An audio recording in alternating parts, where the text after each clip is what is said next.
Howdy, folks, and welcome to another day in the Milky Way. And tonight we've got a great show for you with my co-host, David Null, Hawkeye Two Feathers. Thank you for being here. Good morning, good afternoon, good evening, wherever you may be. And as always, we greet you with the love and the honor of the infinite creator. And we do hope that you're doing as well as possible. And thanks for tuning in. Absolutely. That's right. We're going to give a big hand out to Scotty Boy. He was first in the chat. He's accounted for. And I said he says he's here and present. I said accounted. Anyway. Oh, and I got all these alarms going off on my computer. Yes. He says, do you do leather work? I got a friend who makes saddles for lion trees, high trees. No, I do not do leather work, but I do have a lot of saddles. I have a pack saddle. I have a working saddle. I have a pleasure saddle. I got all kinds of different brands. Yeah, you bet. Michelle Can-Am house. But tonight we're going to start our mission with continuing on with peace around the world. And I thought, how can I get this to work with the Indians? Was there peace? Were the Indians ever peaceful? Or did they always war with each other? And they were peaceful. There were peaceful Indians. And that's without the white man's help. And I want to give a big shout out to Kitty. Hello. And Shell Can-Am. Getting cold there, Scotty boys. 62. Getting a low. Well, don't you worry. Our high was 50 today for a high. Wait till tonight it's cold. That's when the reason why coyotes and wolves howl at night because their little claws are buried in the snow and they have to go.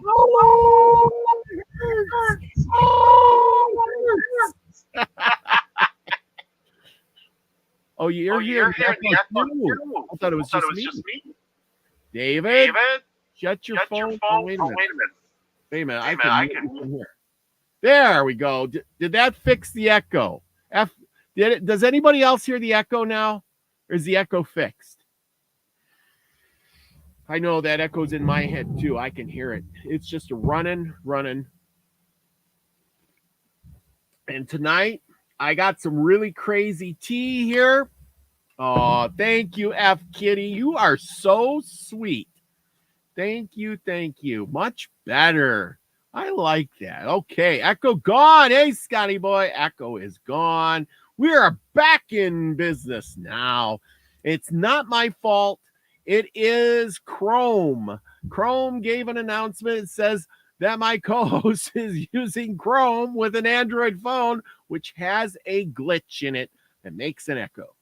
So for now, as long as I mute him, while he's not there, he's out looking for some headphones so that the echo goes away. Anyway, we're going to get on with this. And I got this cool book that I've been trying to read, and I'm going to do a whole show on Apaches. And this is Life Among the Apaches. And I've been reading through this. And it's got all kinds of neat tribes in here. No, Scotty boy, I ain't blaming Hawkeye. It's the computer. They put this big thing on the screen that said, it's your co-host. It was them, not me. They said it's your co-host that's making this happen. Anyway, so I've been reading through this book, learning about all these crazy tribes and all the things that go on, but I'm not going to spoil it for you guys until I finish this book, which, look at, I'm farther than that through it. But anyway, I was going through here. Now, we're going to talk about the Pimas and the whatever, I wrote them down. The Maricopas. Did you know that there is a tribe called the Maricopas? Yes, there is.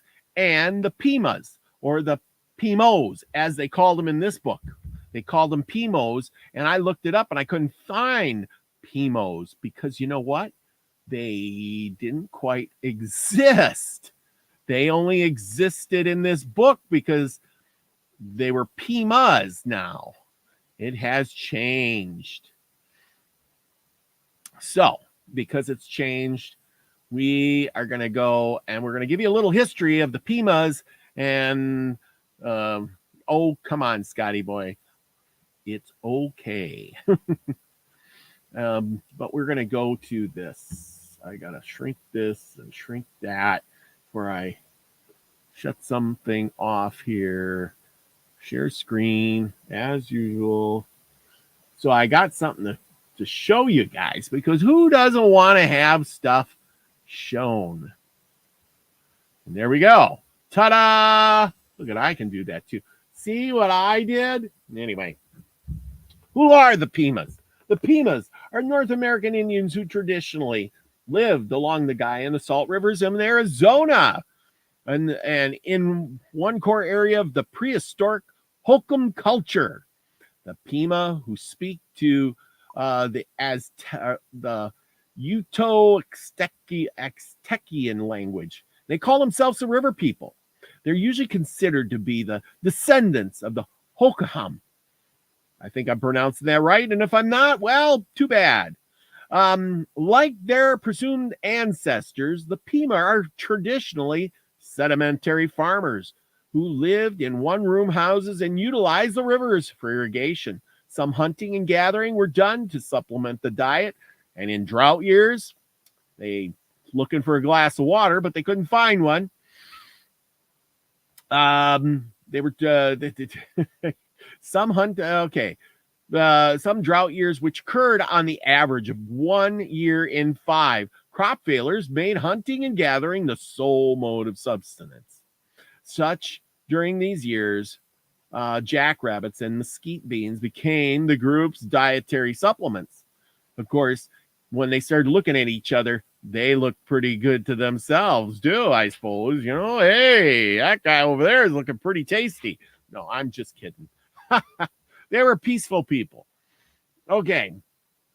And let's see if I can pop this up. We're going to show you their area that they lived in now. Well, of course, like we were talking about, this is the area. And if you see, this is Arizona and New Mexico, Arizona area. There's the Hokum, the Mongolian, the Anasazi, Chaco Canyons up here. So, you know, this deserty, arid region. That's where they lived. And today, they are in this type of a country. Here's Arizona. Now that the white man has conquered him and put him on reservations, here's the Hopi Reservation. Here's the Navajo Reservation all around it.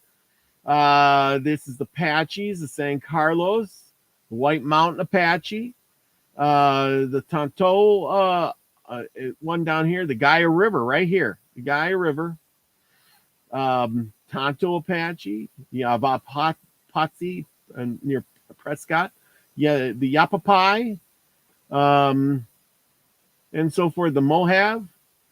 So you got all these little different tribes, and they all got little chunks of land all over Arizona. So if you're driving around, well, you probably find some of them there. Here's a better picture of it. If you know the area, the Gaia River Indian community is in this area here, down by the river. It is a beautiful place from what I looked up, and we can see it by this picture right here.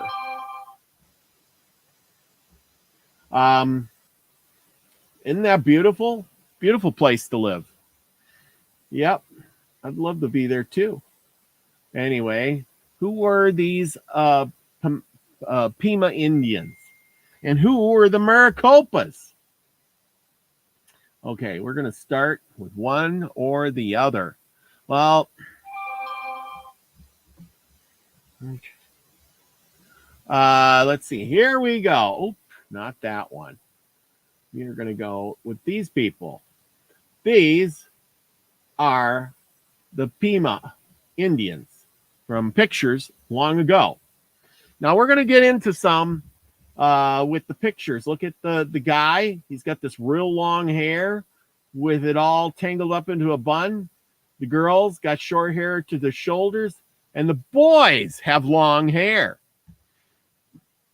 If you know what I mean. The boys have long hair, and the girls have short hair. Go figure. Now, to my book.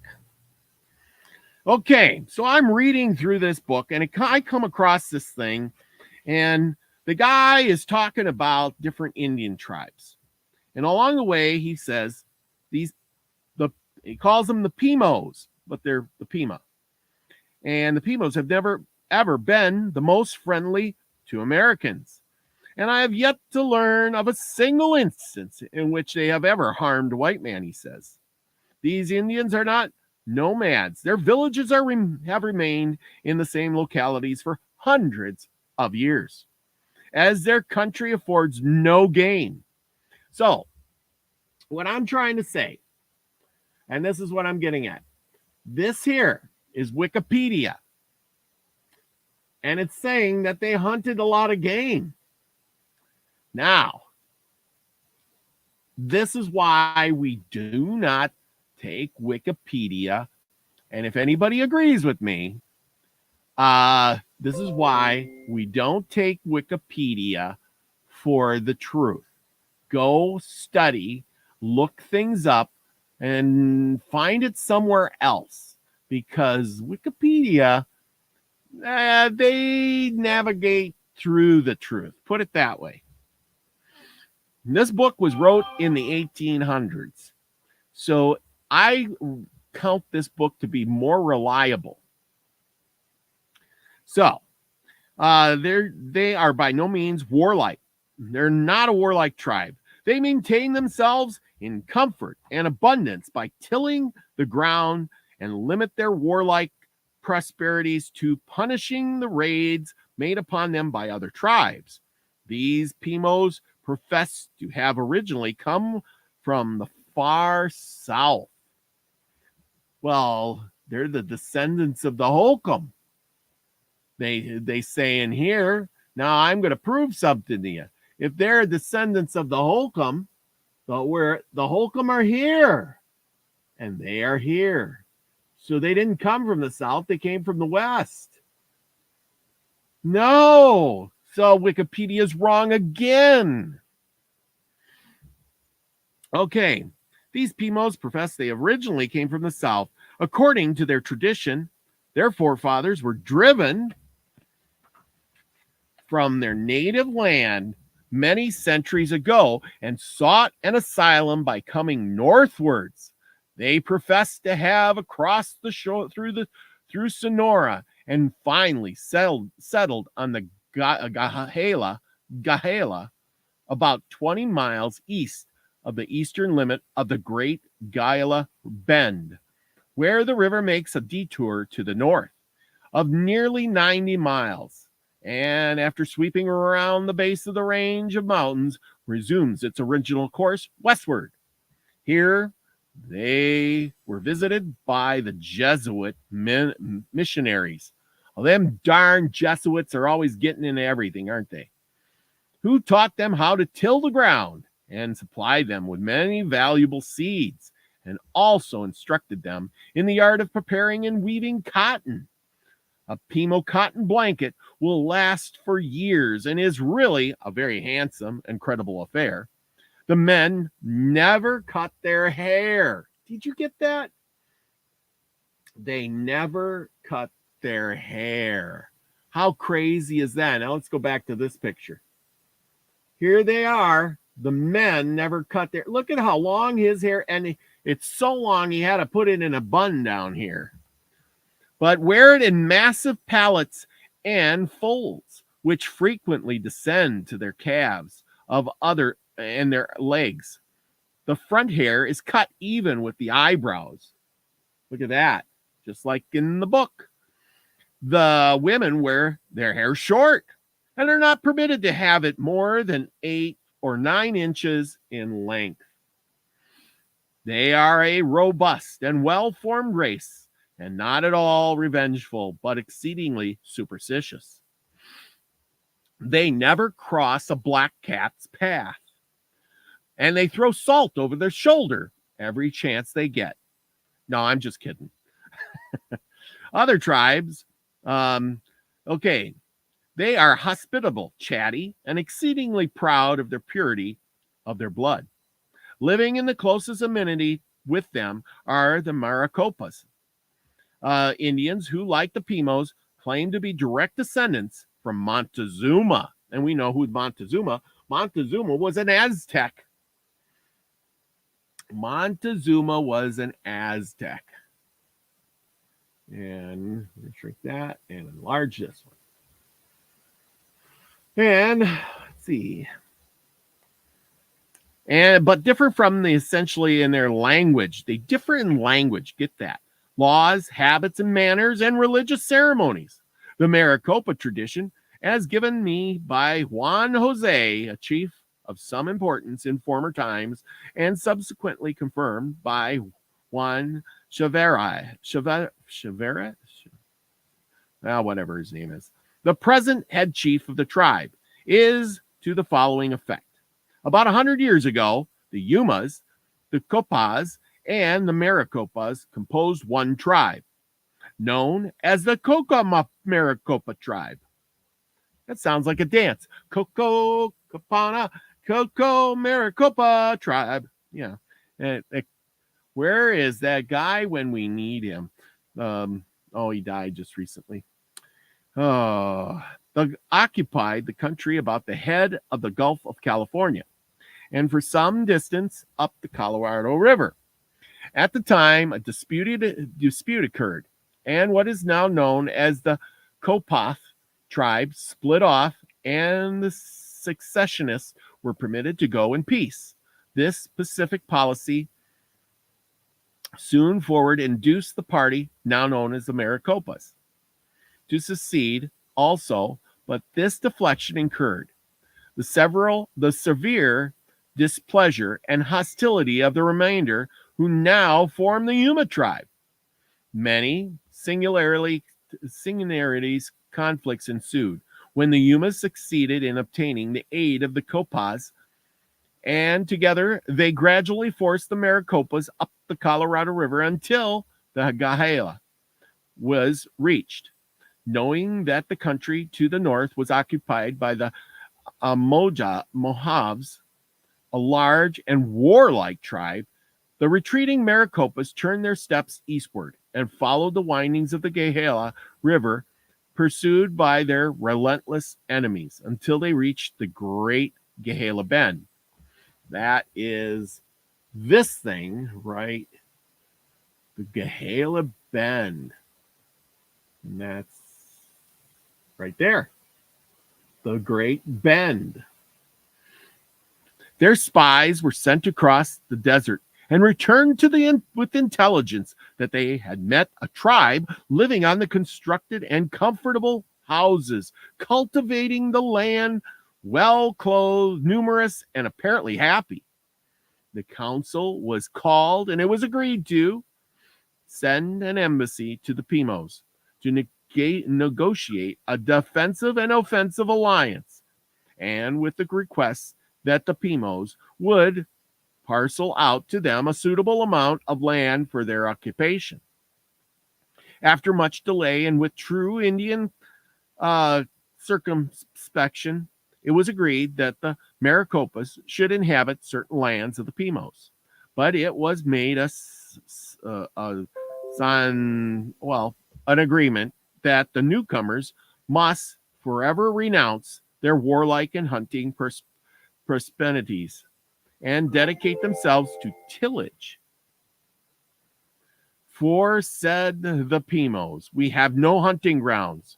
We do not wish to incur the vengeance of the Tontos, and the Chimagavas, the Apaches, and others by making useless raids against them. They have nothing to lose, and we have you, and you must confine yourselves solely to revenging any warlike incursions made upon us or upon yourselves. You are free to worship after your own manner and govern yourself according to your own laws, but you must be ready at all times to furnish a proportionate number of warriors to protect the general weal. And in the event of taking any booty, there shall be a fair and division made by the council of Sagmors, which is the chiefs, composed of equal numbers from each tribe, and their decision must be final.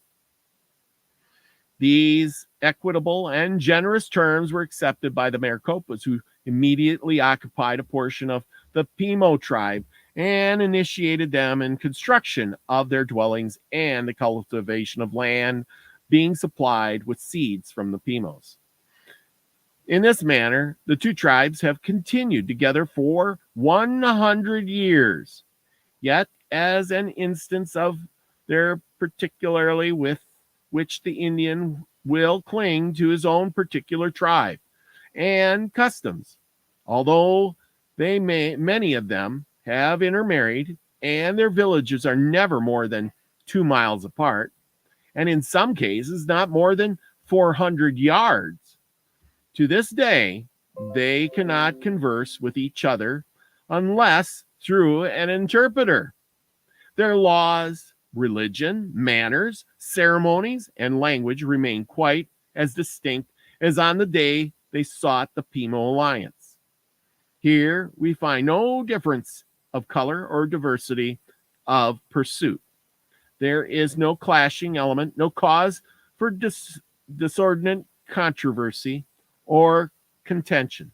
They are and have been the warmest of friends for the period stated, and have frequently intermarried, are bound together by one common sympathy and one common cause, have the same enemies to contend against, and the same evils to deplore, the same blessings to enjoy, yet they are no closer together now than they were 100 years ago. Ought not these disputable facts to furnish us a lesson in Indian character? Well, and there we go. Finally, some good news. Many a time have we looked at these readings and things like that, and we've, said, oh, why? Do they fight all the time? Isn't there one friendly Indian tribe for the other? And that is the story of how the Pimos and the Maricopas got together. Living in this vast territory here with nothing but, the giant cactuses. I can't remember what the name of those cactuses are, but they live in small huts. They grow vegetables. They raise sheep. They make fine pottery, believe it or not. And they are very primitive looking, as you can see here. You can tell it. Here's one of the ladies, and as you can see by the basket weave, they have these intricate designs. That's the standard of their tribe or something. And you can see there's their designs of their stuff. Here's a group of Pimo or Maricopa Indians back in the day. Here you go. You can tell these are the Pimo men or the Maricopas, one or the other, with the long hair.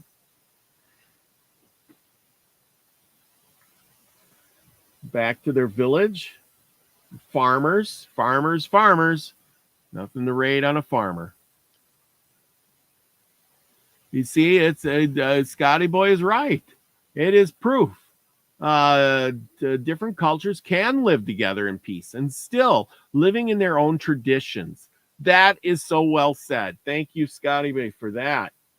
Here they are, some kids at school in the 1870s, apparently trying to pick the bugs out of their hair. At least that's what it looks like.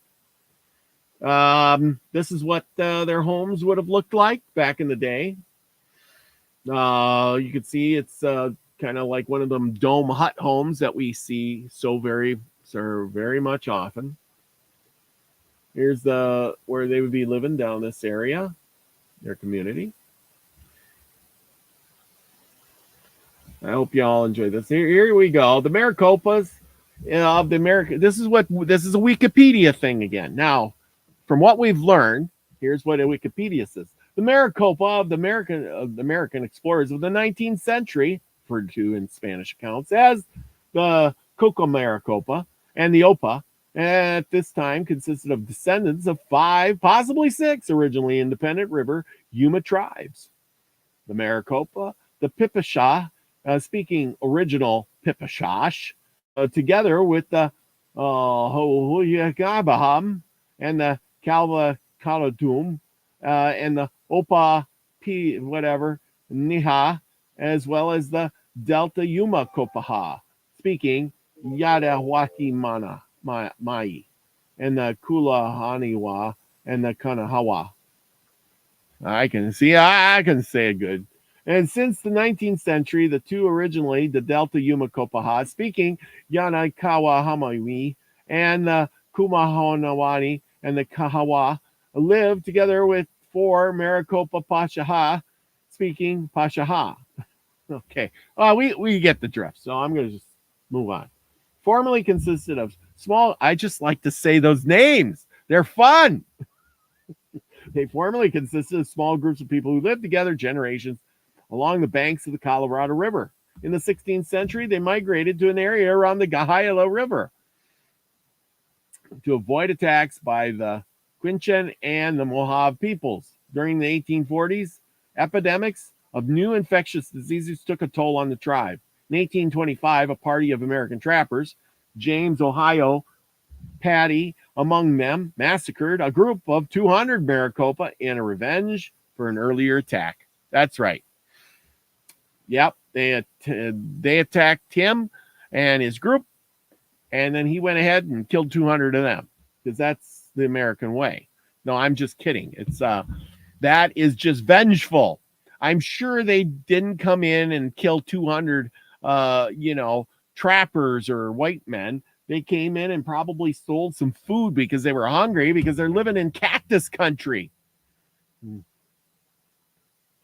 the 19th century, the Maricopa formed a confederation with the Pima, and in 1857, they successfully defeated the Quechan and the Mohave at the Battle of the Pima Butte near Maricopa Wells. They became successful farmers, and in 1870, they produced 3 million pounds of wheat. Drought and water diversion by non-Indians brought widespread crop failures. You see what's going on here? The white man diverted the water and said, hey, those Indians over there getting water and they're making wheat.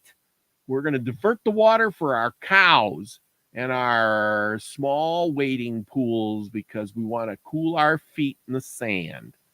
No, I'm kidding. I'm kidding. That didn't happen. But I'm sure that there was a white man diverting the water for something important.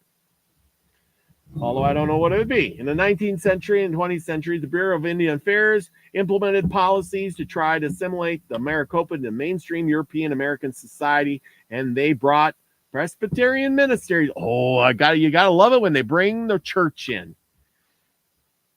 Saguaro cactus, that's it. Thank you, Saguaros.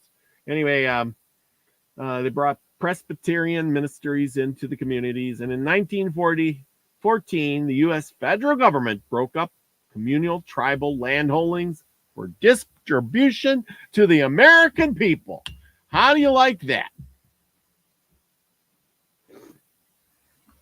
Gotta love it when the American government comes in and says, you don't own that land no more.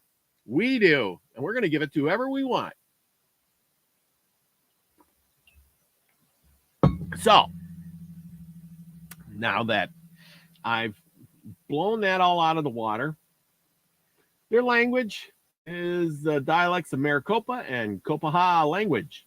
Arts, Maricopa are known for the basket weaving and textiles. In particular, their high burnished red on redware pottery. Their traditional pottery practices enjoyed a revival in the 1937 to 40. Elizabeth Hart, a U.S. home extension agent, worked with the leading Maricopa potter, Ida Redbird, from the Maricopa Pottery Cooperative. Redbird served as president of the cooperative, which had 17 to 19 master potters who potted all day long so Martha Stewart could make a living. Hart encouraged members to sign their work. Swastikas were a common tradition motif that was abandoned in the 40s due to the Nazis usurping of the symbol. The paddle and the anvil method of construction is used, while the utilitarian cookware is tempered, decorative. Maricopa pottery has no temper. So there you go. That was their pottery. I don't know if we have any pottery, but here you go. This is some pictures of the days gone by. Gotta love the old pictures.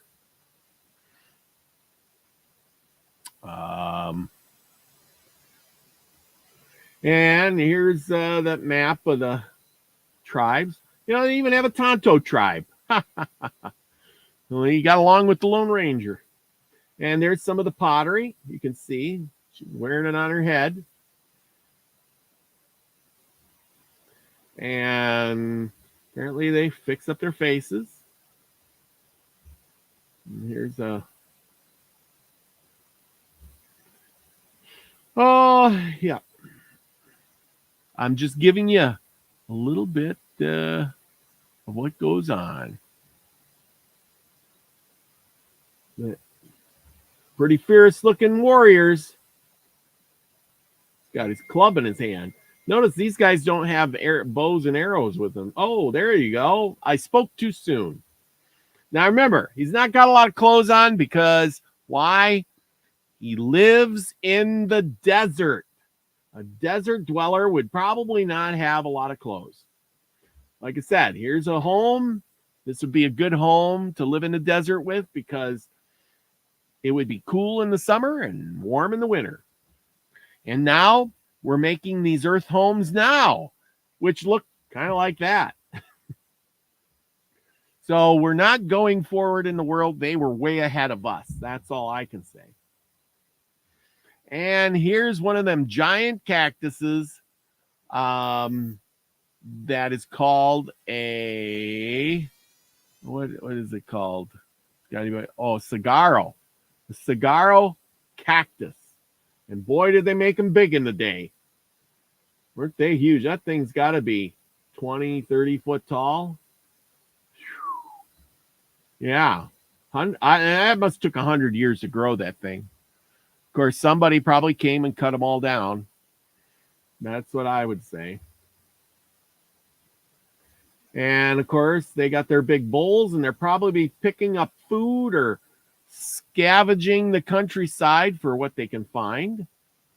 Let's see.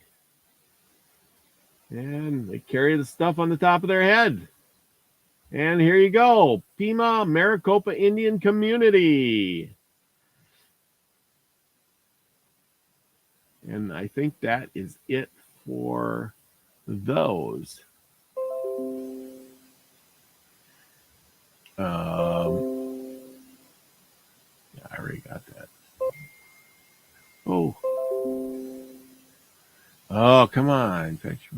Okay. There we go. Hot diggity dog. Okay. So that's that book. Now, I got a new book, guys. I got a new book. This is one of my cool new antique books. And yes, sir. Okay.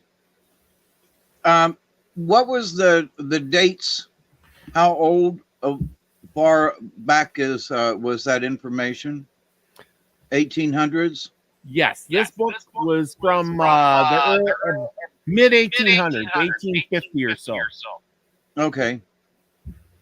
I read this last weekend. I listened to a podcast, and it's like 4 hours long, and there are several of them about ancient Native Americans, and not just North Americans, but South Americans too, and everybody in between, and how that 2,000 years ago there were trade routes from the from the Mexican peninsula all the way up into southern Canada.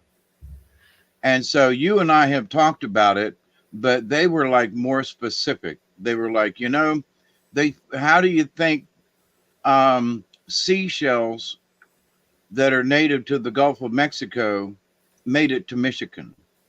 And how did copper ore that's in around Lake Michigan and so forth make it to Florida? Because of trade routes along the Mississippi and also the Ohio rivers. But they also mentioned the mound builders, by the way, and that the mound builders have been around a lot longer than a couple of hundred years ago or 1,200 years ago. No. These folks, there are native records and stories. I won't say legends, they're stories. Well, my ancestors, they talked about how, Uncle Bob used to go down to the Gulf, and so forth. So I just wanted to sort of point out that, these folk and that there were peace in those days. For hundreds of years, people traveled up and down the Mississippi, and around St. Louis, there's and southern Illinois and Indiana along the Ohio. There's big mounds there and so forth. There were big cities, and these people got along because to war with each other didn't do them any good. What did them the most good was the fact that they traded goods and seeds and products and technologies. Folks from up north had copper, to work with, and folks down and around the Gulf, they had mother of pearl and things, and so they'd love to trade. So, but this idea that that Native Americans were, there were a lot of separate tribes. Oh yes. yeah. Oh yeah.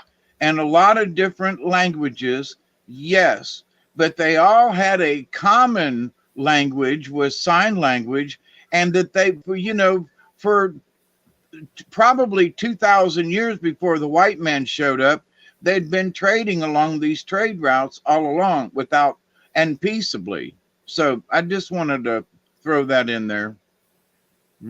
Oh, I agree with you 100% on that.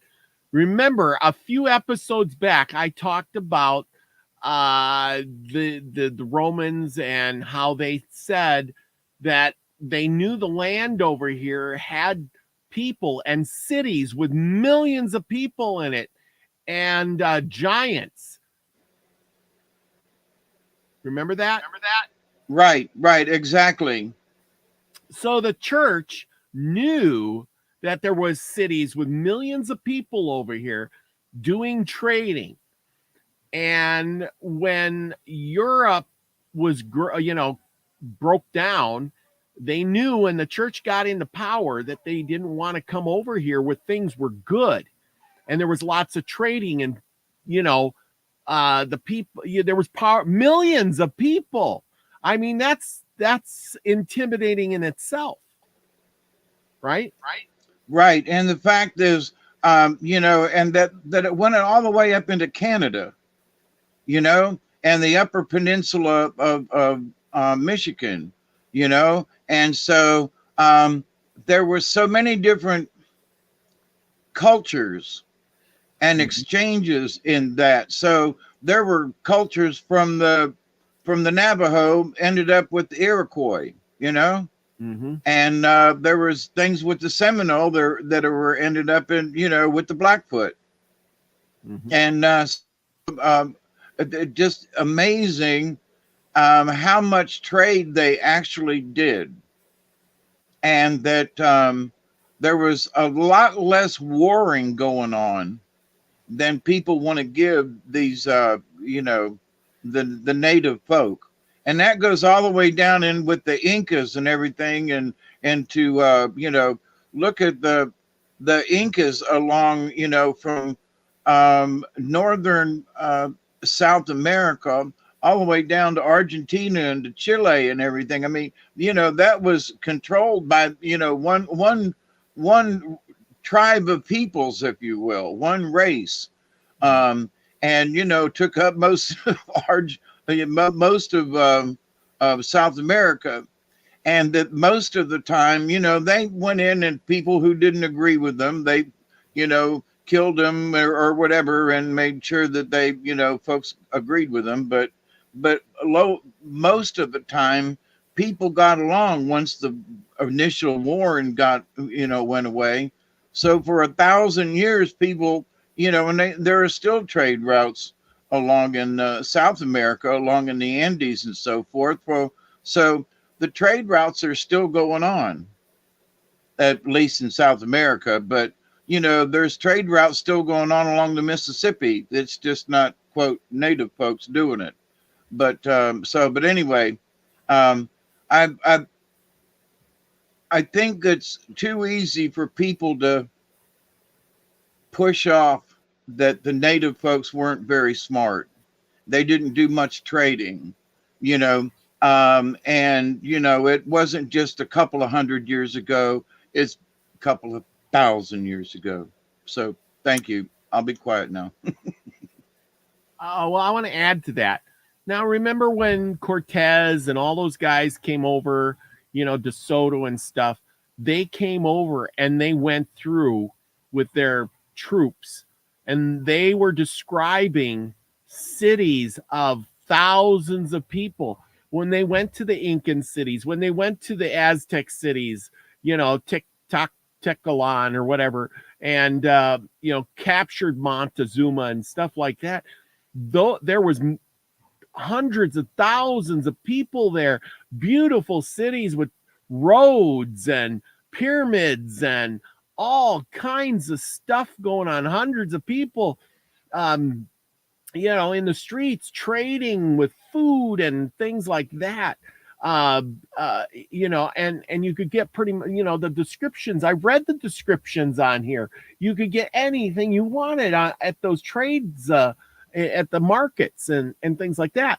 And that worked its way even when De Soto went up into America and went through Florida, and he went to each one of those villages, and they had thousands of warriors. That one tribe had 8,000 or 10,000 warriors that came out. But once he started shooting his cannon off and the guns, the 8,000 warriors ran away because they didn't know what to think of it. The problem is that they went through the United States back in the early 1500s and spread disease. But by time that the population of the Europeans started getting to America, that disease had spread like wildfire and wiped out millions and millions of people that we can't even estimate. That's right. And it cleared the way. It was like they were cleaning the weeds. Yeah, before they planted, Yeah. Well, and see, the thing is once they cleared the weeds away, the Europeans kind of backed off because they were settling on the coast, and they came in and they were like, hey, we read about it multiple times. What was his name? I can't remember the Indian's name again. But anyway, he went in 20 miles, couldn't find a tribe. All the people he ever knew were dead and gone. They were all disappeared. And when you decimate tribes like that, say you had 1 million people and you decimated to a few hundred, all that knowledge is disappeared. those people go back to living the primitive life. Just like if the electricity got turned off on us, I say that if the electricity went off today, that within 3 months, we would be scrounging, we would be lighting a fire with rubbing 2 sticks together. What do you say to that? Well, I've got plenty of matches, but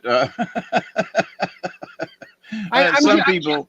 But I'm just saying, is in the big picture, you're going to go back to the basics. There's no, I got running hot water. There's going to be no turning on the lights. There's going to be no freezer or refrigerator to put your food. Right. Well, thinking back to what happened then when the plagues went through. So there were people, you know, men and women, grandpa, grandma, you know, and that each one of them had a trade of some sort. So, you know, there were people who were taking, you know, wool from sheep and turning them into blankets and things. Well, when those people died, you know, they not only did they take the knowledge of how they did it, but they also took, there's no longer a tradesman to do that. Maybe everybody knew how to make moccasins, but you know, if you were a warrior or somebody else made the moccasins. You traded for your moccasins, you know, you didn't stop and make them. But now people had to, like you say, they had to stop and do things for themselves.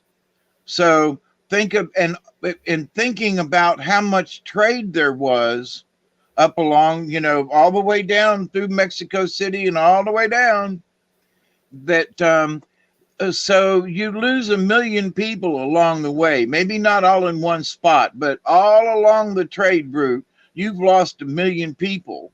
Well, that's 1 million people that are trading, that are not producing, you know, but the trade goods aren't being produced. Because the people are dead or sick or maybe incapacitated afterwards, you know. So now that really limits who can do what. But I got to say that those folks who made it were a lot healthier, for whatever that's worth.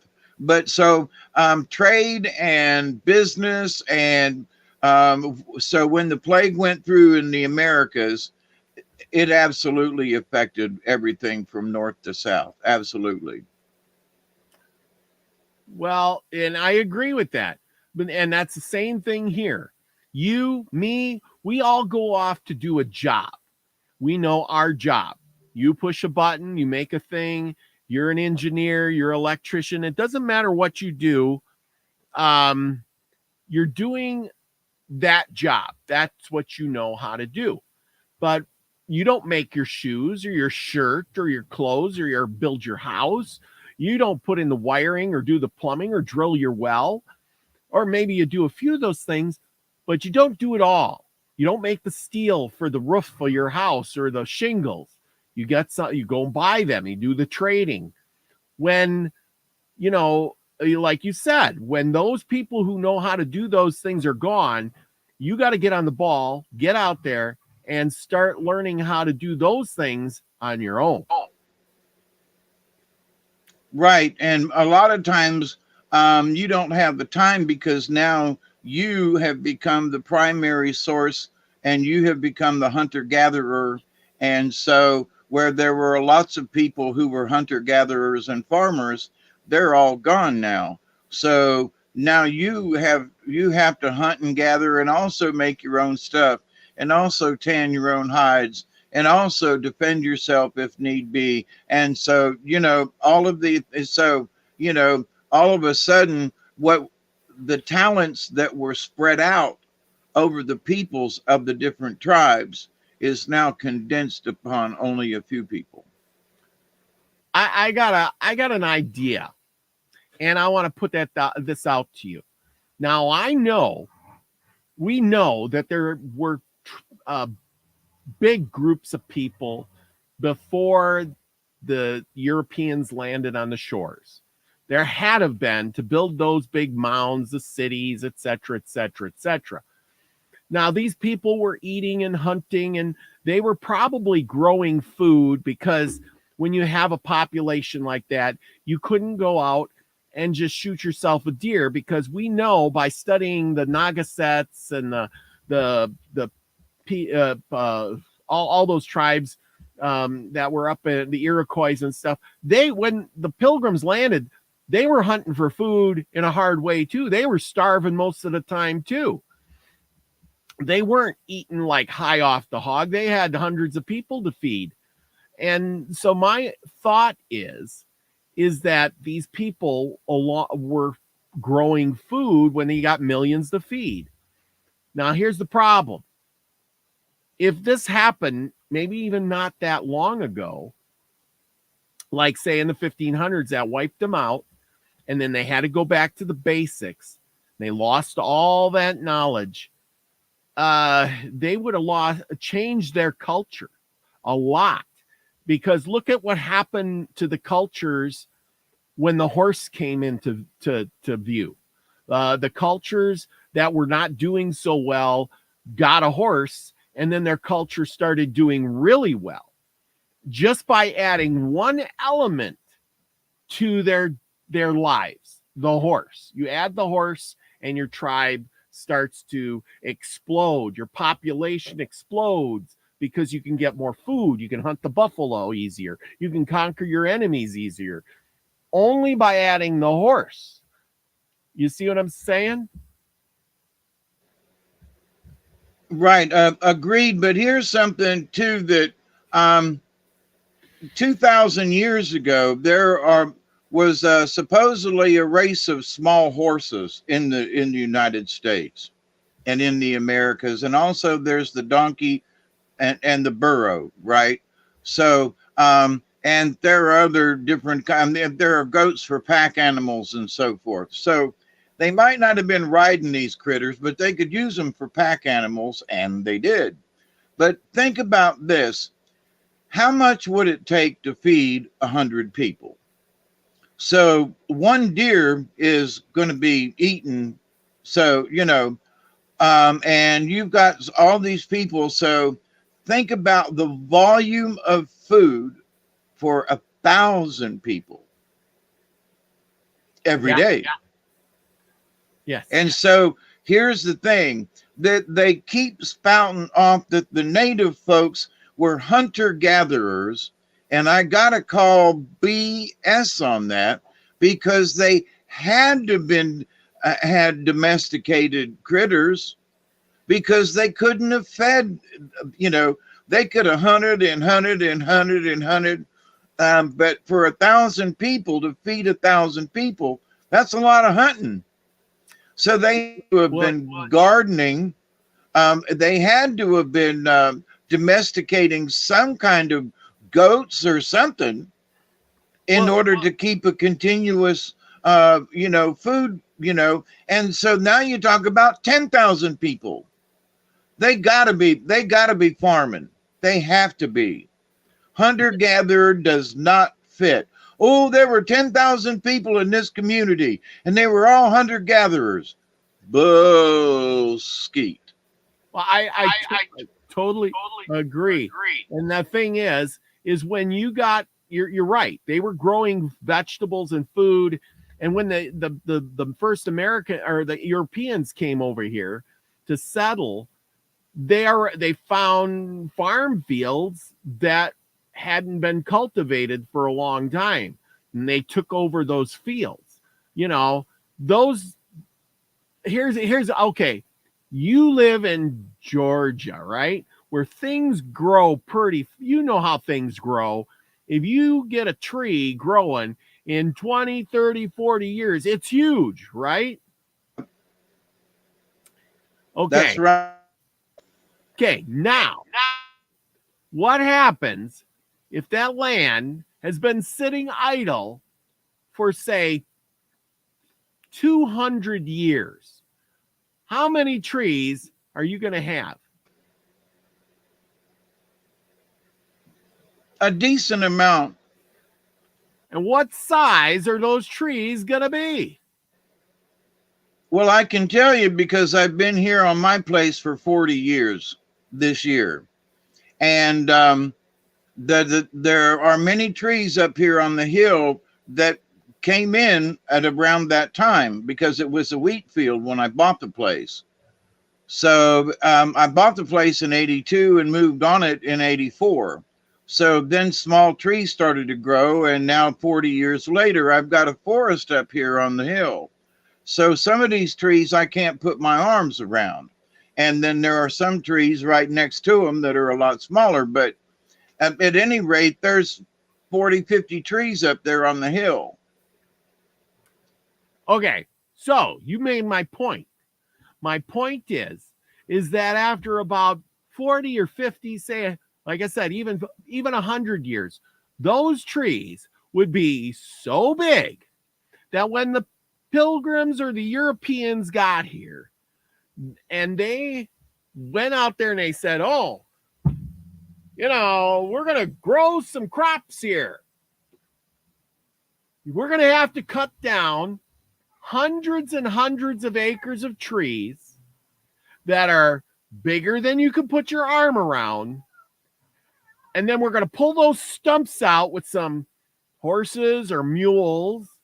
And then we're going to plow the land up and plant cotton and tobacco and all of that good stuff. Or was the land already empty with small trees or no trees? Tell me that. Right. Or because we've been lied to, it was Native American tilled land. There were native farms, you know, there were native gardens.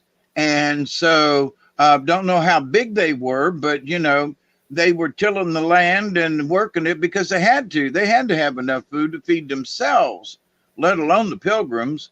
So, you know, when these folks moved in, you know, sometimes, like you say, they took over those farmlands or those, however big the gardens were. So, but I mean, you get an acre of land and turn it into a garden where you've got some maize, you got some corn, you got some berries, you got this, you got some that. And, you know, back in those days, it was nice and wild and woolly. So there were a lot of things that you could forage for. And in the wintertime, you know, they'd be, you know, getting them acorns, which has fallen out of the trees about now, and, you know, making, you know, pounding them up and making acorn flour and stuff, you know. So there are a lot of things that happen naturally in the forest and things, but they had to have gardens. They just had foraging does not fit the model. You know what I mean? Yes, but see here, but that's the thing, is the Indians were foragers because they didn't have metal axes to chop the trees down. They took, to me, it says that if they were growing crops, they had to have areas that were already cleared, and they've been, cleared, and they've been using them for hundreds and hundreds of years to keep them clear. Now, then the Indians got wiped out, and then the Europeans came along, and they found areas where, hey, there's big fields here, and the trees are only yay big. We can pull them out with a mule or a couple of ox, or chop them out with hand, tools and whatever we need to do. But like you said, you bought a wheat field, and in 40 years, you got trees this big around. Now, who's going to pull out the stumps of those trees to make that back into a wheat field? You tell me. Who's going to do that? Depends on how bad you want that field back. You know, and they used to use dynamite also to blow the stumps out, by the way. Did they have dynamite back in the Pilgrim days? Absolutely. They had cannons. That's black powder. But dynamite wasn't invented yet. Yeah, but they knew how to pack it in a place and set off a charge. Oh, yeah. So they're going to blow up all the stumps? I'm just saying that as they moved forward they used to blow stumps, because I mean, even when I moved down here, back in the 70s, people were still blowing stumps with dynamite. You could get dynamite from the local hardware store. I know because I did it. Oh, I agree, but that's nowadays where you can get it at the local hardware store. I'm talking here. You got pilgrim guys going out there, and they get off the ship and they say, "Oh, we got to clear some land. We can grow this tobacco and corn and our wheat and our fields, and we cut down what there's. I mean, just I know how it is to cut a tree down. If you start cutting everything down with an axe, you'd be out there for 2-3 years trying to cut 100 acres with an axe and chop out all the stumps. You'd never get anything to grow. Oh, right. I cut down a tree the other day with a chainsaw, and I could cut it up in 30 minutes, and thank goodness for little electric chainsaws. But having forested with an axe way back in the day, back in the 70s when I was, going to be a pioneer, and we cut logs and built a true log cabin with some of the pine trees down here in South Georgia. And it's tough. It's tough. Now, up north where they got a bunch of trees that are all about this size, this big around, well, good for you, but that's not what really happens in the real world. You got to go look for trees, and them puppies is heavy. And when you get up above chest high and you're trying to lift a big old log up, it's tough work, especially if it wasn't in the swamp, but it was South Georgia, and in the middle of summertime, and you're sweating and the pine sap's running out of the logs, and it's horrendous. So pioneering ain't a lot of fun. No, it's really difficult. Well, absolutely. Like I said, it would take to clear 100 acres till you could plow it with that plow that the horses are pulling. To me, it's I'm saying you got this chunk of woods. You're going to be out there a long time cutting trees. You ain't getting no crops growing. What I'm saying, though, is I don't believe the narrative. I think there were already fields here by the Native Americans. They took them fields over. It says it in some of these books that they showed up and said, "Hey, there's a field. We're going to start growing our crops." Don't you think? I absolutely agree. And it's debatable because they probably wouldn't admit it. That how good of gardeners the native folks actually were, without plows and horses. Yeah. And they had to do. The natives had to do it all by hand. Yep. But anyway, I'm just saying is that from all this learning I'm doing, I'm realizing that there must have been millions of people here. And then when they died off, see, this is another thing that happened. When the Native Americans died off, what do you think is going to happen? And this is why all the buffalo, there were 60 million buffalo out there. This is why there were so many deer, and there were so many beaver, and there was so many animals, is because there was nobody to hunt them for 20 or 30 or 40 or 50 years because all the Indians had died off. Or 100. Well, yeah, or 100. It doesn't matter. I would venture to say more that when the first plague went through, that it was probably 100 years difference before the native tribes started repopulating. But in that time, the animals were thriving right on. Yeah, it doesn't take a long time to repopulate with the animals because they reproduce pretty fast. Like I was reading this thing about Chernobyl, where they had the big nuclear accident over there in Russia area or whatever, the Chernobyl thing. Well, it's been, I don't know how many years since that happened. And they said all the trees grew back and all the animals are gone wild and everything returned to nature. And the beavers came back and made ponds and dams. And, there's lots of nature out there already, just like that after, 20, 30 years. Right. And they had moved in sooner than that, but they've been able to watch the wildlife over the last 20, 30 years. But I mean, there were hawks that started roosting high up in the outside edges of the structure, and that was like one of the first things that moved in. And then there were small rodents and things. And as they started watching it, people could go in there for like an hour and then they have to leave, and here's this hawk living there. How is the hawk surviving? Then they started noticing that there were deer that were seen around close into the plant, and that noticeably doesn't seem to be anything visibly wrong with the deer, so, and like you said, beaver. So it's amazing how adaptable nature is. Well, even if the animals were dying off and not living as long and having problems, put it that way. So just say that the animals are still having a hard time. The point is that nature is coming back full force. When there's nobody to hunt the animals, there's nobody to regulate them, or, hey, there's a herd of 100 deer out there. Let's go have a free-for-all and shoot some, and when there's nobody there, the animals repopulate themselves. And in 20, 30, 40 years, they come back full force. Absolutely.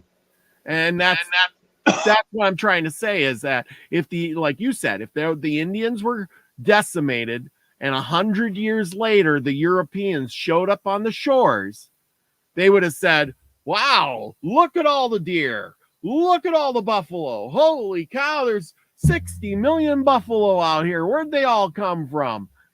Well, that's because nobody's hunted them for 100 years. And the amount of people that are living in that same area, because the population was reduced by, let's just be conservative and say half of the population was gone. So half the population gone means double the amount of local deer and so forth. Yeah.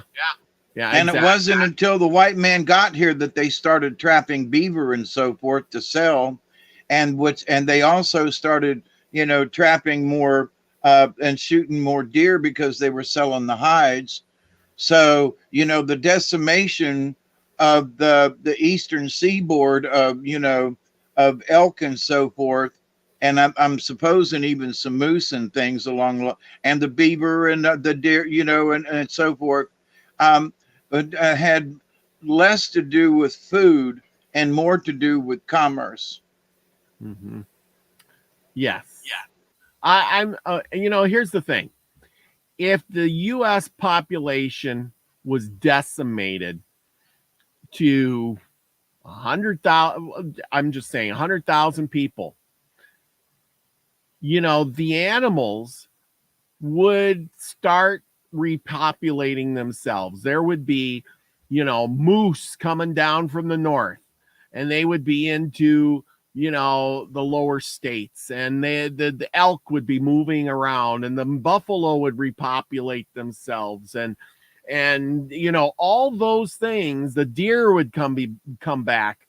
All those things would repopulate themselves and move into areas that suit them within 40, 50 years. I guarantee you that would happen. Yeah. I was going to say within 15 to 20 years, you would see a noticeable increase. And also in migration, because as the herds would populate, they'd migrate, which is just normal. And if something were to happen these days, then they'd be tearing down fences, and they'd be going. They themselves would reopen up natural grazing rights. Yeah. The deer and the antelope and everybody else, they would figure it out. Of course, they know how to jump fences, but but think about, that the white man brought cows. Mm-hmm. And so with one of the things that they needed, not only to farm, but for them to farm the way they wanted to, they needed pastures for cows. Yeah. So the pilgrims came over and they brought hogs, which is that's totally different how you raise them. But for cows, you need pasture land. And even for goats, you need at least, and sheep, you need a certain amount of grazing. So they brought all of those things over, which was not necessarily natural to to North America. But so they brought these things over and introduced them, which, the Native American, there are wild hogs here, and they were wild hogs here before they tried to domesticate them and so forth. But they brought, Yorkshire hogs over, and they brought different things, and, and they brought cows for milking, and they brought, dairy cows, and the Germans, so they could make cheeses and so, and ain't nothing wrong with that. But, they brought their own domestication. Mm-hmm. But in the meantime, they were killing off the local populations for the hides and for the pelts, and not necessarily for the meats. At least not until they got decent herds of cows going, Yeah. I agree. And then, by the way, they wouldn't share with the Indians. That's right. They wouldn't share a cow, it was like, no. What do you got for us tonight? Are you done with that? Oh, yeah. I was going to do something else, but we're long in the tooth. Okay, I didn't interrupt too much, did I? No, it's good. It's fine. I'll save the rest for later next time. It's always next week. It's your fault. You're the one that got long in the tooth. Because I was muted most of the time. I can mute you whenever I want. Watch this. See, I got control. I turned down the speaker on this end. It doesn't matter. It affects me, not you. I know, but I thought maybe it was re-echoing because of the microphone and. Nope. Okay. All right. Here, let me get my come on. Get your stuff up there. Thank you, everybody, for sticking with us. I'm glad that we can research this knowledge for you and bring you this good information that makes you think. Just walk around your world that you live in and realize how hard it would be if you didn't have the things you need by going to the grocery store or the hardware store, and how hard it would be to live. Now, that's what we're trying to say. Back in the day, the Indians had big villages. They just went and traded with other guys. One guy makes one thing and another guy makes another, and you make something else. Just like today. Why? Because that's the way humans work. And why would they work in a totally different way than the way we're working right now? Do you agree, David? Yeah, a lot. Yes, mostly. Yes.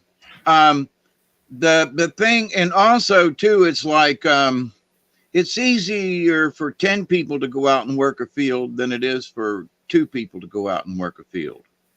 Yeah. And so if you're hunting for blackberries or blueberries or whatever, we've all heard these stories about the hunter-gatherer thing. I mean, imagine what it's like to do it in Arizona. Imagine what it's like to try to live in the desert. Now, there are a lot of things in the desert, if you know how to live, but if you're going to support 1,000 people, or if you're going to support 10,000 people, or, like some of the Hopi and over there with the, Chaco Canyon and places over there, there was a lot of people. So how did you feed them all? In a lot of ways was by trade. So you had to have something that was worth trading. You could make jewelry, but you can't eat jewelry. But how much of it can you sell? How much of it can you trade? You know what I mean? How valuable is it that you're going to get a couple of meals, maybe, So, but anyway, so even with the trade and with the artisanship of people, women making blankets and necklaces and things and moccasins and deerskin, type of wear and buckskin and so forth, or beaver pelts or whatever. But, how much is that going to buy you in food from somebody that's trading, even back in the day? So it was difficult. And people usually only ate one meal a day. They, had a little something left over from the night before, but, they didn't have 3 meals a day. So, but anyway, we as a peoples are spoiled. Yes, we are. All right, so our stories. There you go. Yeah, our stories are coon deceives crawfish. And I read this earlier, and it's a really short story, but it's kind of interesting. So, Ojida crawfish and Dijoaga coon. One day, a coon was walking out. As he went slowly along the bank of a stream, he thought of his enemies, the crawfish, and wondered how he could kill them. At last, he stood still and thought out a plan. He would go along the stream till he found a half-decayed log. He would take some of the soft, rotten wood, the punk of the log, and rub it over his face and around his eyes till he looked half-decayed himself. Then he would wait for his enemies. He hurried along and soon found a log. He rubbed his face with punk, then stretched himself across the log, half of his body hanging down on one side and his head and neck on the other side. Lying in this lifeless way, he looked as though he had been a long time dead. By and by, a crawfish that was walking along and looking around chanced to see Coon, and he thought, "There is a dead man." He was surprised and said in his own mind, "I'll go and see if he is really dead." He went to the log. Coon did not stir. Flies were crawling over his face and body. "Why, this is our enemy," said Crawfish. "And he is dead. This is good news to tell. I'll notify all of my people." He started off immediately. When he thought he was near enough home to make someone hear, he screamed, "Go gawa! Go gawa!" Then he ran on every little bit halting to scream, "Go-ga-wah! Go-ga-wah!" Someone heard the cry and notified the chief that a runner was coming with important news. The people went to the edge of the village and waited. When the runner came in sight, the chief said, "Let half of the people stand on one side of the path and half on the other, that he may come to me quickly." When the runner stood in front of the chief of the Crawfish Nation, the chief asked, "What news have you brought?" "Great news. As I came along the creek, I saw, not very far from here, a dead man hanging across the log. I went to the log and found that the dead man was our great enemy, Coon. He has been dead a long time. Flies are crawling over his face." The chief said, "This is great news. The best we have ever heard. Our enemy is dead. We will go and look at him. The man who found him will lead us to the place." Before starting, they sang, and as the song ended, they gave a shout that filled the valley and went up to the top of the mountains. Some, in a hurry to see their enemy, pushed ahead, but the chief ordered them to stand back and move forward in order. When the runners said that they were halfway, the chief told the people to halt and sing. They sang the same song, and again the shout filled the valley and went to the top of the mountains. When they came to the place, the chief told the men to form in a circle around the log, but not to go up to the man hanging across it till they were sure that he was dead.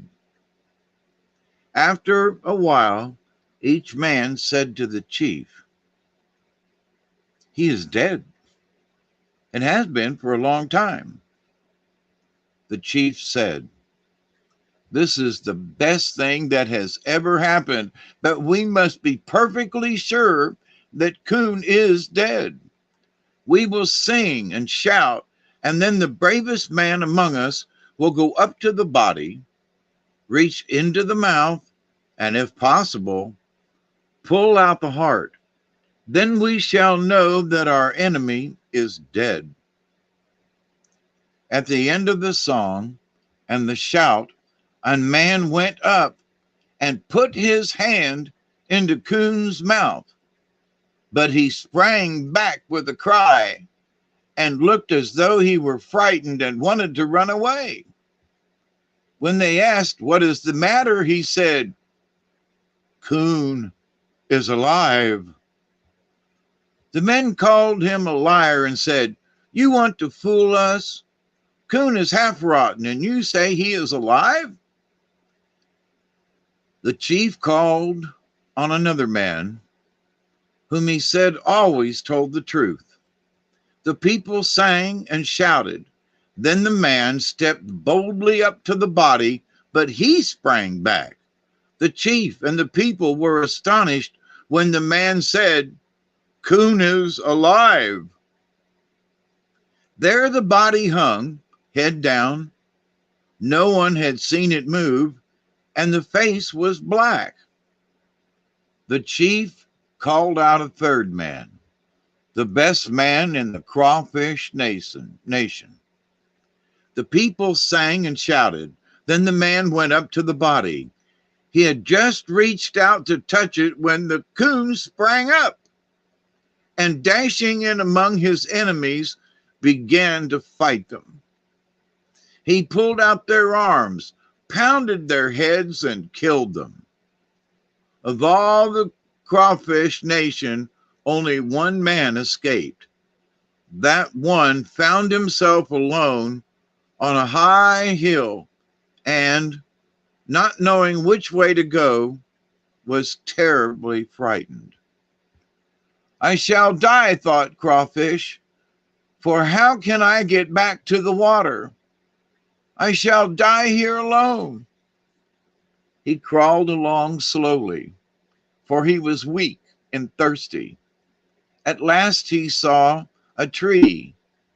Then he said in his own mind, I'll go and ask that tree what it is. When he came to the tree, he spoke up and asked, What kind of tree are you? The tree answered, I am black oak. Crawfish was discouraged. Black oaks grow far from the water. And he said to himself, I shall die here alone. But he crawled along slowly. After a time, he saw another tree. And when he came near it, he spoke up and asked, What kind of tree are you? The tree answered, I am a butternut. Now, butternut trees grow nearer the water than oaks do, so Crawfish knew he was going in the right direction. But his courage almost gave out, for he was so thirsty and weak that he could scarcely move. Still, he crawled on. After a long time, he came to another tree and asked, as before, What kind of tree are you? The tree answered, I am a cottonwood. Crawfish was encouraged and began to think that maybe he would live till he came to some stream, for he knew that one was not far away. He crawled along and soon came to another tree. He asked, What kind of a tree are you? I am a willow, answered the tree. Now Crawfish was so glad that he screamed and laughed and called out, I am near water, I am near water. Soon he came to low bushes. Then he stood up, jumped as far as he could, and came down in water. He was so thirsty that he didn't go to the bottom of the stream, but floated on the surface till he had taken a long drink. Then he sank to the bottom, and he still lives there. The end.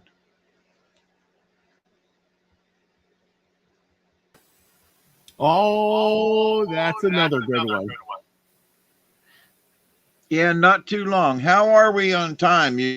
Oh, we got plenty of time. You want to do another one? All right, well, let me take a minute, drink some coffee, say hello to everybody. And the next story in line is called The Deserted Boy. But we'll start that here in just a minute. Absolutely. What is rice cake? Off the hook. What is rice cake? Anyway.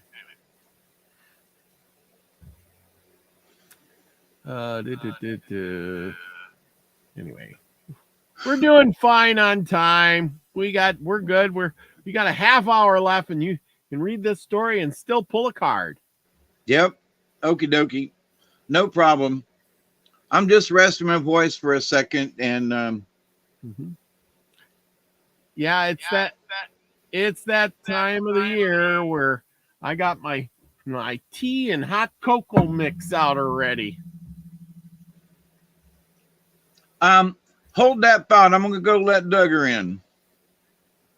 All right, you do that. I'll converse with the chat in the room and say hi to Off the Hook, Scotty Boy, and whoever else is in here.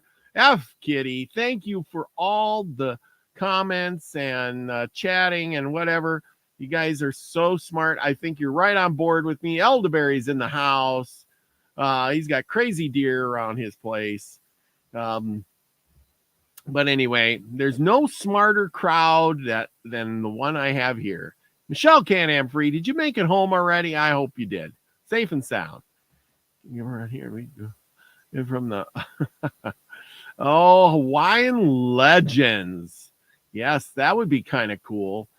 Does anybody have any good Hawaiian recipes? Maybe some that I could use with rice, like some kind of pineapple such and such. Off the hook, do you got anything, Scotty boy?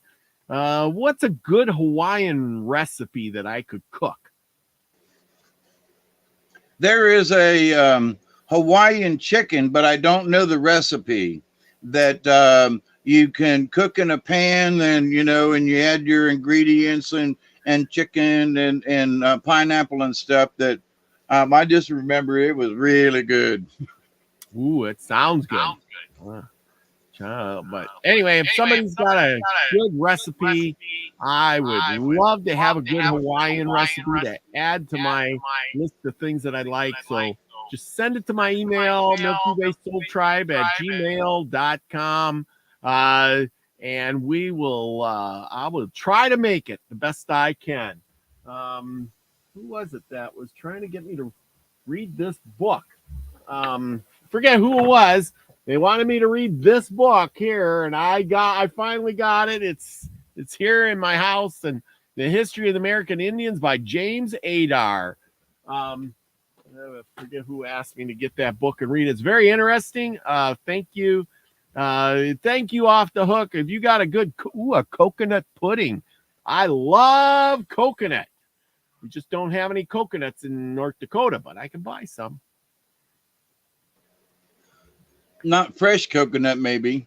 Probably not fresh coconut.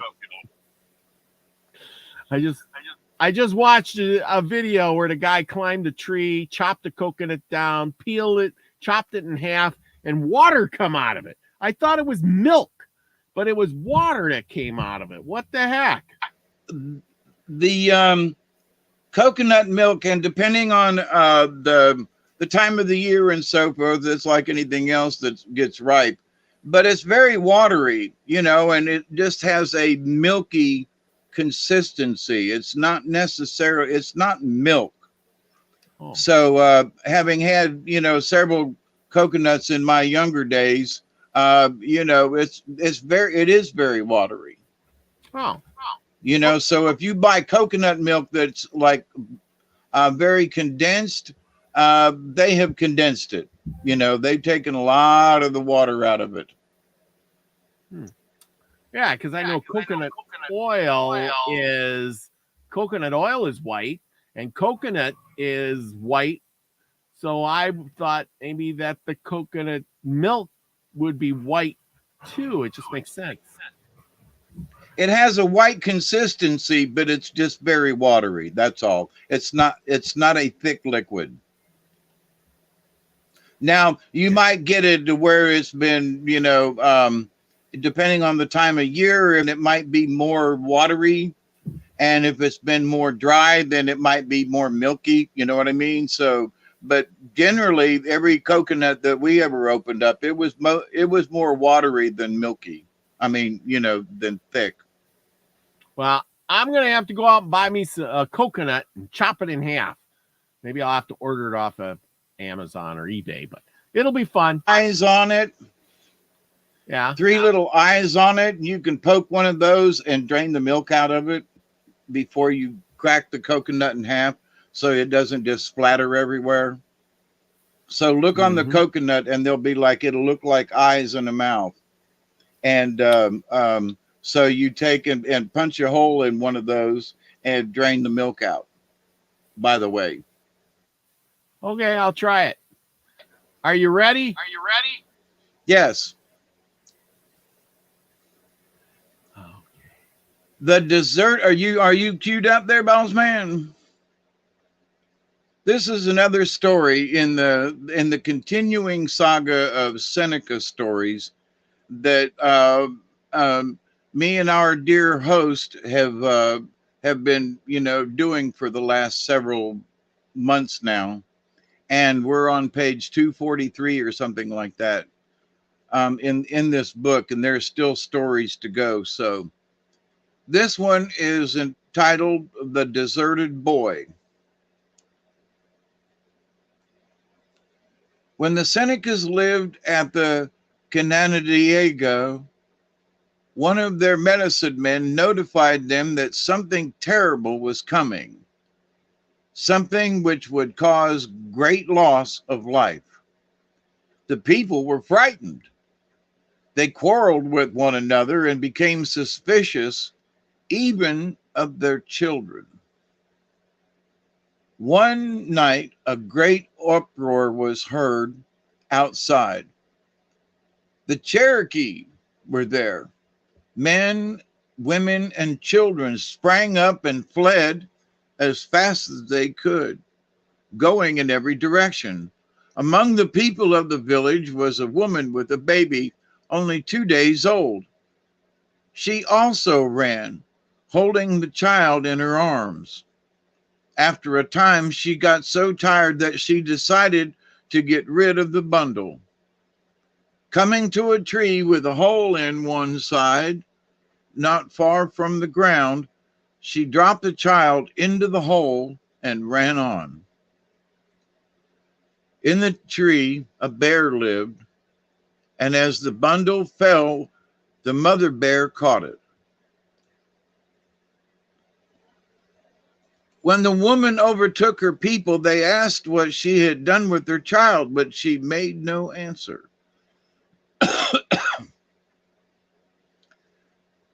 After many persons had been killed, the Cherokees disappeared. But the Senecas did not go back to their village. They made a new home for themselves. One spring, a hunter went out looking for game, came to a chestnut grove. He had not been there long when he saw a bear with cubs. Getting a good chance, he killed the mother bear. As she fell over, she hit one of the cubs, and it cried out like a child. The other cubs ran up a tree. The man, thinking the cry sounded strangely, went to the place quickly and saw a small boy. The boy jumped up and ran away. The man followed and at last caught him. "Stop crying, nephew," said he. "Stop crying. Nobody will harm you." "You made me cry," said the child. "You have killed my mother. Over there are my brothers," pointing to the tree. "I wouldn't have killed her if I had seen you first," said the man. "But how came the bear to be your mother?" "My real mother threw me away.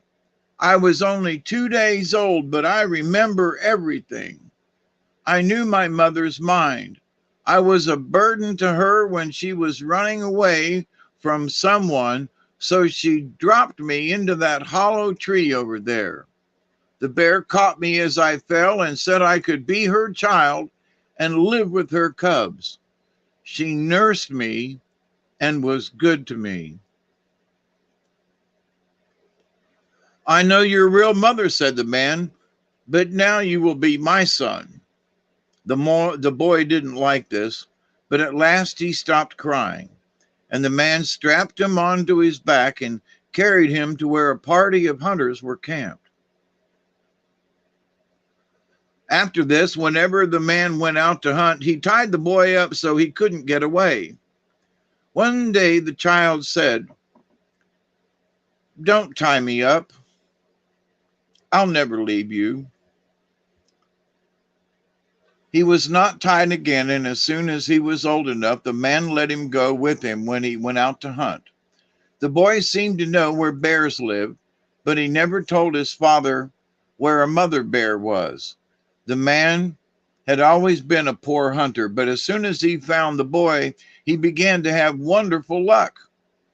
After a while, the man said, "It is time to go back to my village."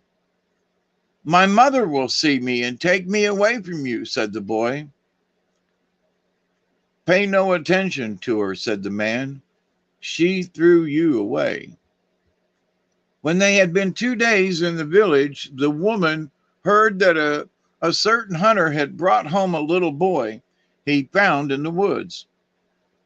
She went to the hunter's cabin and watched every move of the child. The boy was afraid of her.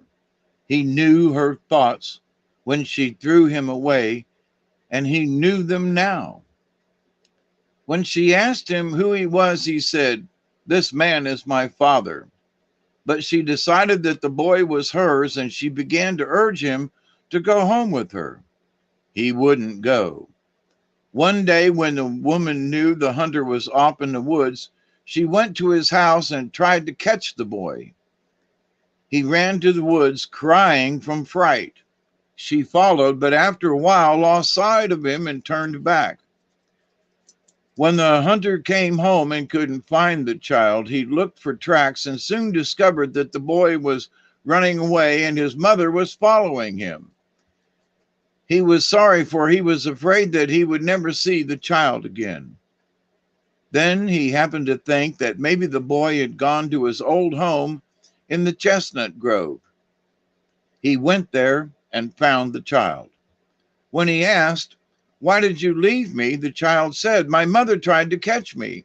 I thought she wanted to kill me. She called me son, and I didn't like it. I told her that I had no mother. I wanted to live here all of the time." The man built a bark cabin, and they stayed in the forest.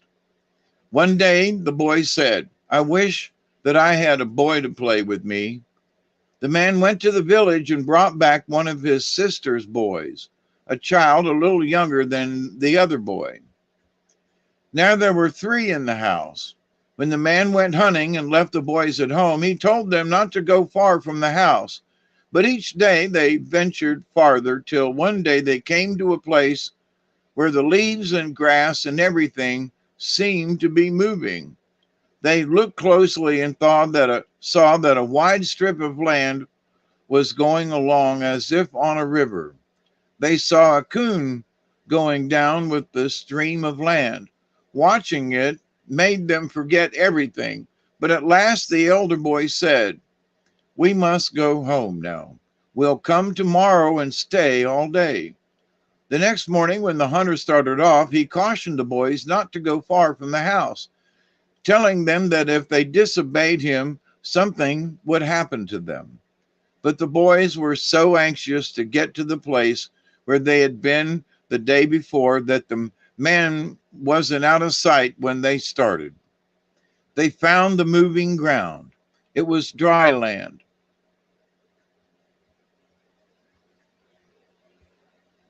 but was moving like a river.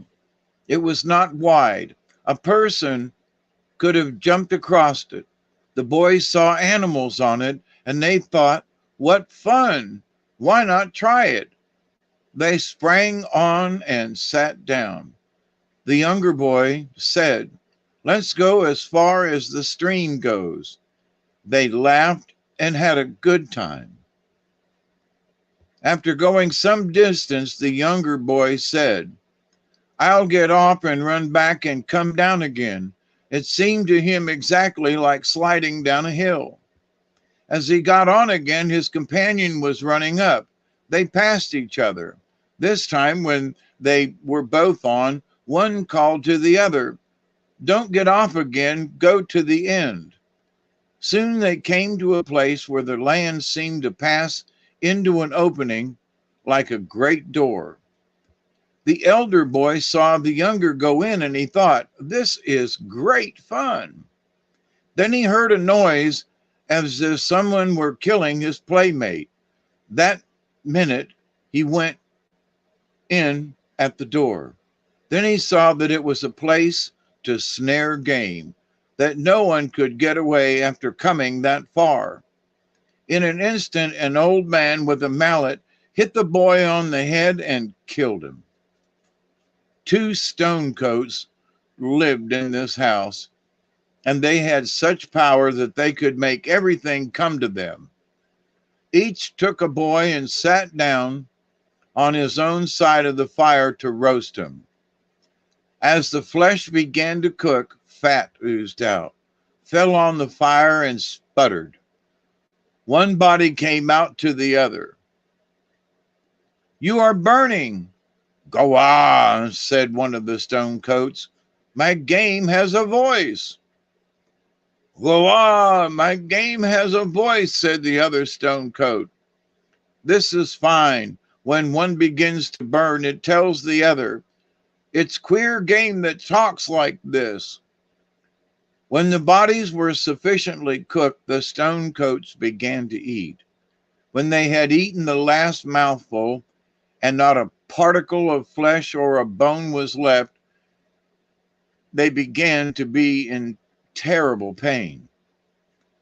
One said to the other, "It must be that strange game that is making us sick." They rolled around and groaned till daylight came. Then the two boys were there, and the two stone coats were dead. One boy said to the other, "This is why our father warned us not to go far from the house. We'll go home and tell him what happened to us." As they started, the younger boy said, "We must burn up this house. Our uncles have done great harm to people. Henceforth, men shall eat animals, not human beings." The younger boy had the most power. He walked around the house throwing red paint, such as they had to paint their faces with. The paint stopped the stream of land that was going through the house and set the house on fire. When the boys were near home, they heard singing, and the younger said, "Our father is mourning for us. When we get home, you must tell him what happened. He will believe you sooner than he will me, for you are older than I am." The hunter was sitting by the fire, and his song was about the loss of his children. The elder boy called out, "Father, we've come home. We've not been killed. We shall never die. There is nothing that can harm us." The man greeted the boys and was glad. They told him of their adventures and said, "Now we are going farther." The man said, "Beyond the house you burned, there are other houses, and in those houses are uncles of yours, man-eaters." "I don't care," said the younger boy. "I want to see everything there is in the world." The man knew that the boys were full of power, witchcraft. The younger boy had control of his uncle's mind, and it was through his influence that the man let them go do as they liked. The boy said, "You can stay here and hunt. We'll go and see our uncle who lives beyond Stonecoat's house. Maybe he'll tell us stories. We're lonesome." The man said, "The first house is 3 looks from here, and they are all 3 looks apart." When the boys came to the house they had burned, they halted and looked. They could see some object in the distance, and there was the end of the first look. When they came to that object, they looked again and went to the object they saw, and looking up again, saw an opening and said, "Our uncle must live there." When they reached the opening, they saw a house. Everything was quiet. There was no one in sight. The younger boy crept up carefully and, making a sudden leap, sprang into the house and called out, "I've caught you, uncle." "I'm glad you have come, nephew," said an old man who was there. "I'm sick. You'll give me medicine. What do you want?" "This, nephew. When anyone comes to see me, I play hide and seek. I'll play with you. If you find me, I lose my head. If I find you boys, you'll lose your heads."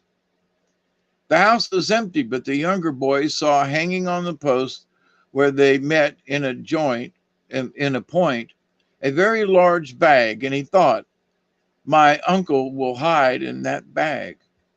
As usual in those days, there was a large log on the fire. The old man said, "The finder must go over the top of that hill out there, and when the hider is ready, he will call. You must hide first." The boys agreed, and the old man started off. They heard his bones rattle as he ran. The younger boy said, I'll go into that log on the fire and you can go behind the sun. When you are ready, I'll call. After a time, he shouted, Onche. This is what I do to my nephew, said the old man, and catching up his club, he ran into the house and began to strike the posts, singing out, Here you are, come out. The boy in the log looked at his uncle and laughed. The boy behind the sun was also watching him. When the old man's time was up, he said, Come out, I can't find you. As he said this, the nephew behind the sun showed himself and, laughing at the old man, came down to the house. The other boy crawled from the heart of the log. The old man laughed loudly and said, Now go beyond the hill and I'll hide. When the boys heard the old man call, they ran to the house. The younger boy caught up the club and did as he had seen his uncle do. At last he stopped striking the post and calling out, Uncle, you are up there in your medicine bag. Come out. The old man came out laughing and said, My little nephew, you are full of witchcraft. No one ever found me before. The boy said, When a man makes a bet, he must live up to it. You have lost your head. Upon this, he caught hold of the old man-eater and cut off his head. The elder boy picked the head up, stuck it against a tree, and said, Hereafter trees shall have their heads on them, knots, and the heads will be used to make ladles and bowls. The boys burned the old man's house and then went on. 3 looks away, they came to the edge of a forest and saw a house close by. The younger boy said to the elder, Stay here. I'll go to the house and come back. There were 4 witches in the house. As soon as the boy went in, the old woman said to her daughters, Hurry up and get the kettle over the fire. The boy watched them, thinking that maybe they would kill him. The elder brother waited for a long time and then got out of patience and called his medicine a mole. It came and he said, You must take me to that house. I want to find my brother. When the water in the kettle was boiling, the old woman said to her eldest daughter, Lay a skin on the ground and put the animal that has come to us on the skin. The boy knew that they intended to kill him, but he sat down on the skin. The old woman's second daughter took a mallet from the wall and raised it to strike him, but he said, Let the mallet come down on the old woman. It struck her a terrible blow on the head. As the girl raised the mallet a second time, he said, Let it strike on the eldest sister. Right away, the 3 sisters began to fight with one another. The boy kept telling the mallet to strike, first one, then another. For a time, there was a terrible struggle, and then all was quiet. The sisters were dead. A voice from under the ground asked, What are you doing, brother? Oh, the old woman and her daughters have been having a little sport. All right, said a voice behind him, and there stood the elder boy. I was out of patience. We might have gone a long way on our journey. We'll burn up the house. I don't want my mind to be different from yours, said the younger brother. But before we go on, we must purify ourselves with a swim. When we get to the river, you must be careful. I'll go in first, and you will stay on the bank till I call you. Unless we purify ourselves, we will meet with misfortune. For the people where we are going are full of witchcraft. The water of the river was thick and red. When the elder brother saw his brother go in, he thought, that must be fun. And without waiting to be called, he waded in. Filth gathered on his body and he sank out of sight. His brother rescued him, then said, if you had waited till I called you, you would have been saved this trouble. Now we will go on till we come to a village where they are playing ball. They soon came to an opening and saw a crowd of people standing near a pole in the center of the opening. The two went forward, and the younger said to the chief, we have come to challenge you. What are your rules? We wager heads. There must be 2 men on a side, said the boy. The chief said to the people, these strangers challenge us to a game of ball. There will be 2 players on a side. You must be one of those players, said the boy to the chief. Then he commanded a spider to weave a strong web across the ball ground. The game began. The ball flew off in the direction of the web, and hitting it was thrown back. The elder boy caught the ball and ran for the first point, got it, had 1 inning, and called out, the game is mine. We have the inning. The game is finished. It is not, said the chief. This is the way we play, said the younger boy. Whoever gets the first inning wins the game. Very well, said the chief. You have won the heads of the men you played with. We bet with you, said the boy. We don't care who played for you. And running up, he caught the chief by the hair and saying, if it hadn't been for you, we should have been far on our way. He cut off his head.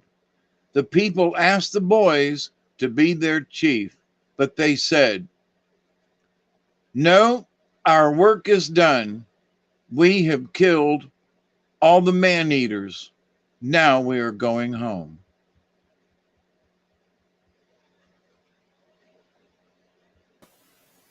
How about that for a story, eh? That is a good one. And, the man-eaters, so, they went around and they killed all the giants, basically. Because those are the stone coats, and those were basically the ones referenced as giants from the native folks. So the man-eaters in those stories are basically the giants. You notice there's always these stories, and they're always about giants. Just tells you something. Oh, yeah. Chloe's in the house. And Musgrave Griffin, Jeannie's in the house. Yep, a little late for you, Jeannie. I'm surprised you're up this late. But anyway, yeah, you got a card for us tonight. Yes, and tonight is Owl. Ooh, Owl. Owl is deception. And owl magic omens Timon's face. Does the truth emerge, casting out deception? Silent flight with the sacred medicine bird. So owl medicine is symbolically associated with clairvoyance, astral projection, and magic, both black and white types of magic. Owl is called the night eagle on several medicine wheels by Native American folks. Traditionally, owl sits in the east, the place of illumination. Since time immemorial, humanity has been afraid of the night, the dark, and the unseen, waiting fearfully for the first crack of morning light. Conversely, night is owl's friend. Owl hunts his prey at night, Not only can owls see in the dark, it can also accurately pinpoint and identify any sound. This gives it a great advantage when seeking food. Owls are the night hunters. Some native peoples are fearful of owl. Many tribes are fearful of owl and call its feathers deceiver feathers. An owl feather is silent. You cannot hear owl when it flies, but its prey definitely knows it when it strikes. Owl is oftentimes the medicine of sorcerers and witches. If owl is your medicine, you will be drawn to magical practices and perhaps try to explore the dark arts. Try to stay away from that at all cost. If you have owl medicine, these night birds will have a tendency to collect around you, even in the daytime. Is it any wonder that in many cultures, owl is a symbol for wisdom? This is because owl can see that which others cannot.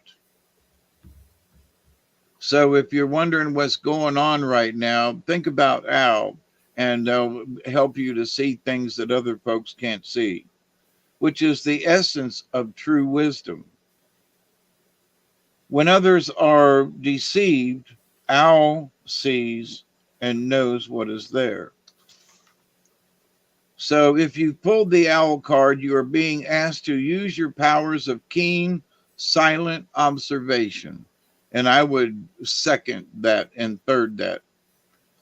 To silent observation to intuit some life situation. There are a lot of crazy stuff going on. So, use your powers of silent observation to see what's going on before you get involved in the chaos. Owl can bring you messages in the night through dreams or meditation. Pay attention to the signals and omens. The truth always brings further enlightenment. Now they want me to read the contrary of this.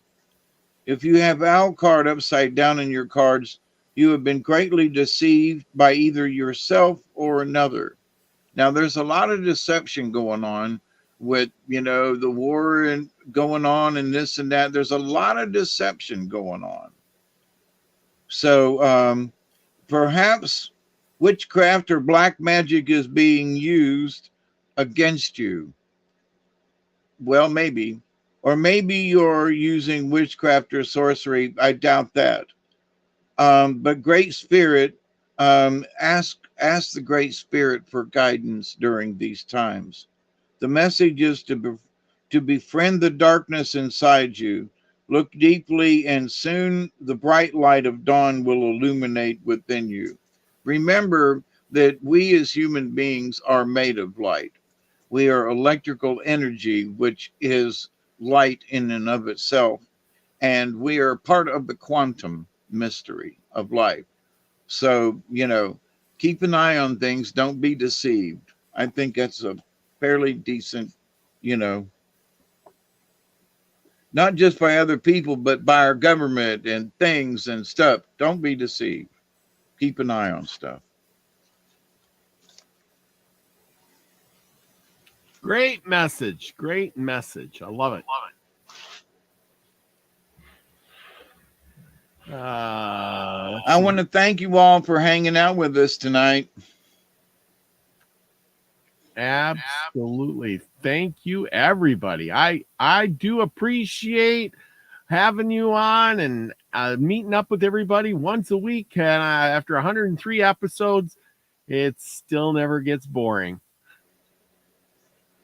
We only get better with age. And it seems that we still have things to talk about. Always. I keep getting presenting. Every time I do a show, I present it, I think, a little bit better and a little more clear and more to the point.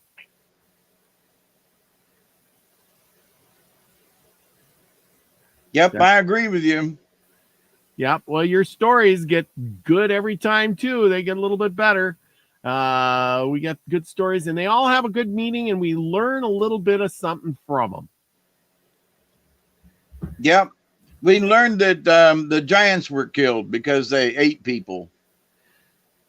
Yeah, well, it says it in their myths and legends that there was giants here and they were eating people, and that's why they had to kill them off. Yep, that's absolutely right. Oh, yeah. Thank you, everybody. We had a pretty good house full tonight. And I want to thank everybody for coming and participating in the chat. And those who didn't participate in the chat, I'm still glad you came. And all the future people that'll watch this show along the way. So, but we will be back next week, as always. But in the meantime, we're leading up to this wonderful time of year, and it's closing in right around the corner called Thanksgiving. So you do me a favor and David a favor and go out, be nice to your neighbor, give a little thanks for all the things that you got and all the things that you will have. This great life that you live, and be thankful that it's abundant with you have all those things that you need. And it's you're not living in some tent somewhere or somebody is brutally destroying your life. You're not locked up and you're listening to this great show, and you have a roof over your head, some food to eat, and maybe even a job. So, and friends and family, regardless of which one of those things you have, you're probably better off than they were 100 years ago. And with that, remember, go out, be the frequency you want to receive, everybody. Peace, right? And see you next week.